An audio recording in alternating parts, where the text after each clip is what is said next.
Hello hi అందరికీ hair shampoo చేస్తున్నాను. Weekly ఒకసారి పెట్టుకుంటాను. నేనైతే హెయిర్ గ్రోత్ సూపర్ ఉంటుంది. ఏమేమి వేసాను అన్నీ చూపిస్తున్నా. చూడండి, కుంకుడుకాయలు, కొద్దిగా షిక్కకాయ పొడి, ఆమ్లా పొడి, కొద్దిగా మెంతి పొడి, రోజ్మెర్రీ, కొద్దిగా బియ్యం పిండిలోనే అవిసె గింజలు వేసి మిక్సీ పట్టి పెట్టుకున్నాను నేను.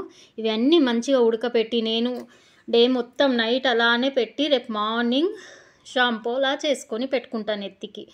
చాలా సూపర్ రిజల్ట్ ఉంటాయి. హెయిర్ ఫాల్ కాదు, హెయిర్ గ్రోత్ మంచిగా అవుతుంది. సిల్కీగా అవుతాయి. మనకు బియ్యం పిండితో హెయిర్ సిల్కీగా అవుతాయి. చాలా బాగుంటుంది. షాంపూ ట్రై చేయండి.